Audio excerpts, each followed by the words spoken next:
This is the Pawn Sacrifice channel and part 48 of me trying to get a 1.8T 20 valve engine into a Porsche 924S, and after last week and faffing around with things to do with air going everywhere, this week it is coolant. So just basically there's a few things that I need to sort out on the coolant system.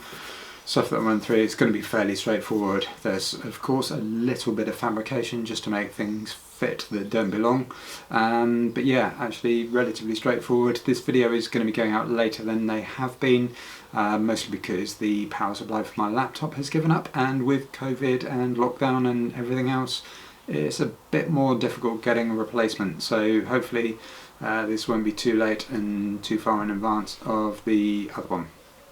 So for the coolant side of things, what I need to do first of all is just get the homemade flange put on the back.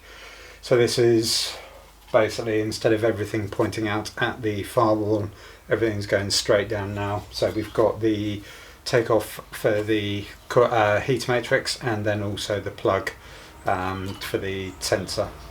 So I'll get this on, and this will give me a starting position for everything else that needs to go on here. Okay, so we've got the flange coming out here, the turbo return line is coming down. That's going to be the main thing to miss by the looks of it, and then we've got our air pipe that goes round to the catch can. On the recurring theme of having to redo and tweak stuff as I go along, and I'm going to start again for this, I think with good reason.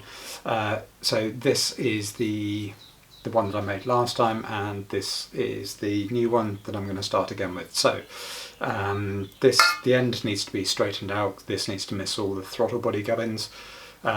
We've got this one here which heads down to the expansion tank, and the main reason for starting again is this pipe on the end here, this little one coming off that's missing from here.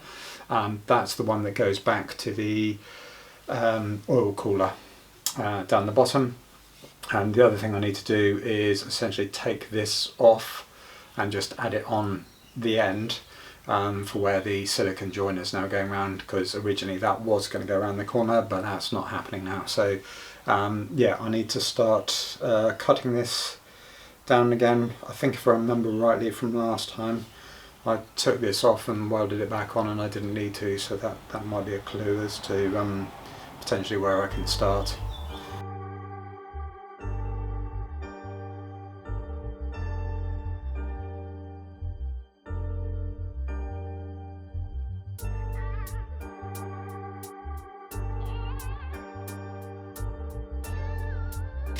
This is the inlet pipe.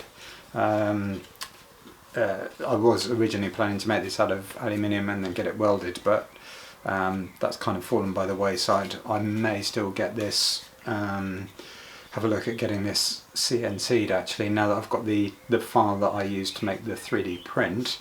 I might get that put on there. This is actually ASA rather than ABS. This is meant to be a bit more hard wearing than ABS, so I decided to switch when I had to remake because the pipe was in the wrong place.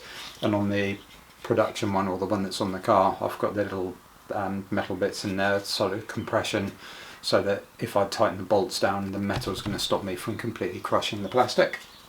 So that's really good. And then all that happens is there's just on the underside, we've just got a little O-ring that goes in the hole there, which is a bit of a swine to put on, but yeah, hopefully that's going to do its job. Otherwise, the other option is that I have actually got some paper gasket which I was originally planning to cut out and then just lay that flat and hope that that would work.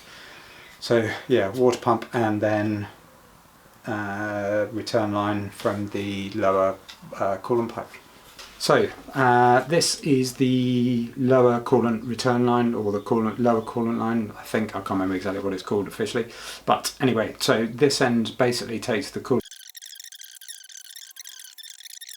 We've been through the explanations and I started cutting things down and blah blah blah blah blah. It occurred to me that ultimately what I'm going to end up making, so we've gone from that and lots of potential messing around to that, and I even have a spare one of these as well, so that's going to go in line to to, yeah, I'll work out where it's best going to fit, but essentially hose down from the heater, hose off to the, from the oil cooler, and then this goes towards the front and hooks up just where the inlet meets the pipe going in. Okay, so the engine bay is starting to look more together, still hoses and pipes and things to go on, but there's one fairly obvious thing that's missing. So yeah, the expansion tank is missing from that picture. That's the original Porsche 924S one, and I actually went for some alternatives as well. As you can see, I've gathered quite a collection, so let's have a quick look at the problem. The factory one would fit just there.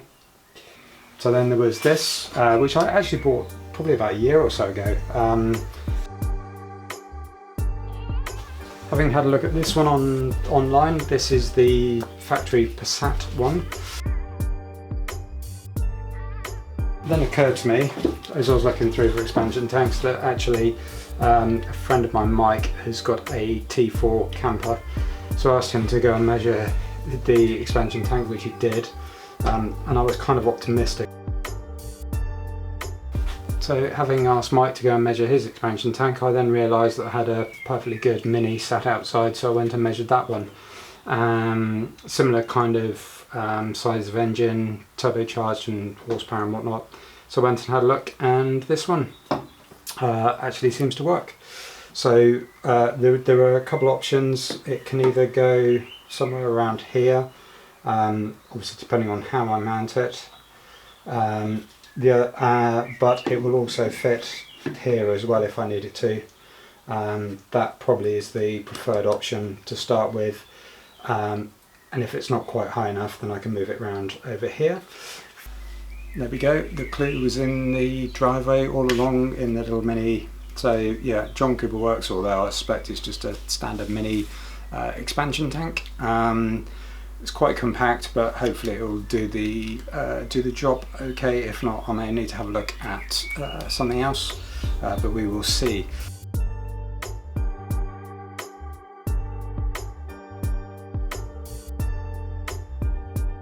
And we're away with the trimmed down coolant bottle. That's ready to go.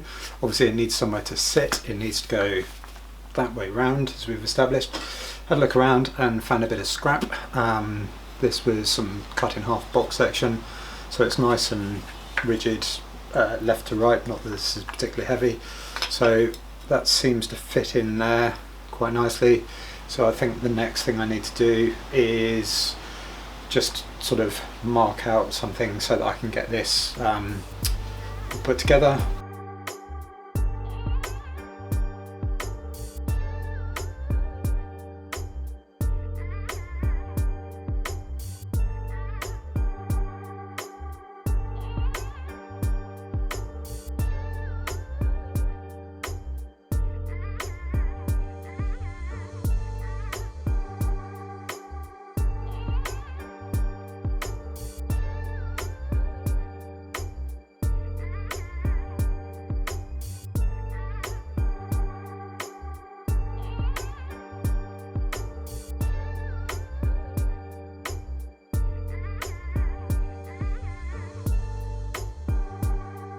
And after a surprisingly small amount of faffing about, my bracket is finished. So that it's not the tidiest thing in the world. I've just lobbed some primer on it for a bit of protection, but that's ready to go on. Just yeah, that fit nicely onto there. Got my little locating lugs which have been made out of the weld, and yeah, it's all looking good. So what was I going to say? Oh yes, what I haven't done is brace this all over the place. The reason being is that I just want some flex in it, and it is going to be touching the wheel arch at some point, but the mess that's on the wheel arch at the moment, that's actually come from the factory one, the way that it sits on the liner there. This is something I didn't really know about until I was watching a Chris Fix video this morning. I'll try and remember to put a link down below. Essentially this is flushing the heater core system. So what you do, or according to him and what I've done, is you hook up to the return line, so you do this in reverse. So this is the heater core return. I've just attached, using a coupling, an extra hose. The way that he does this is just hooks up a hose pipe on each side, and then I've got the return going down there into a bucket. I'm going to get the hose in a second, and essentially use this so that I don't make a mess.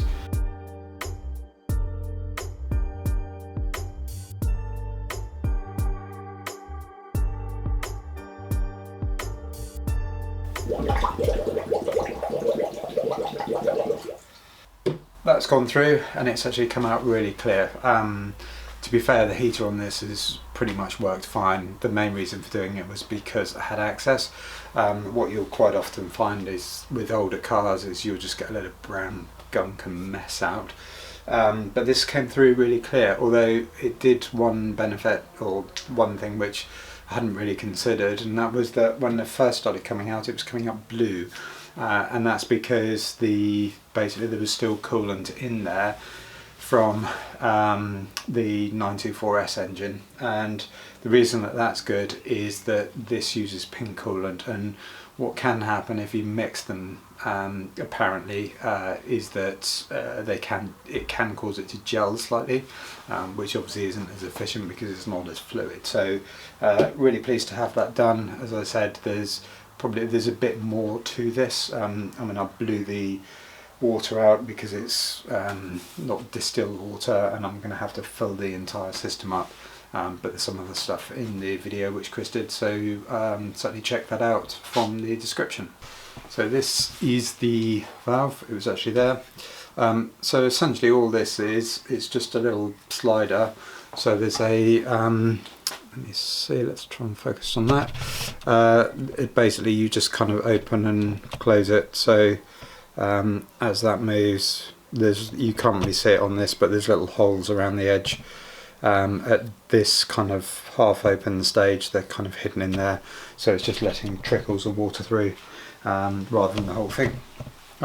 This goes on a Bowden cable, which then goes back to the heater control. My cable actually had become stretched, if I'm completely honest. I suspect from when I was doing some work swapping the engine previously, so I just need to sort out that, then get this hooked up. This essentially will attach to the feed from the back of the engine, go through there, and then there's another hose which just comes out of the bottom. So first of all is just to retract this. Yeah, just a bit of heat shrink there.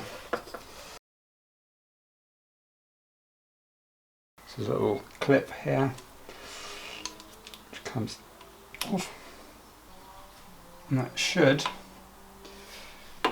now work.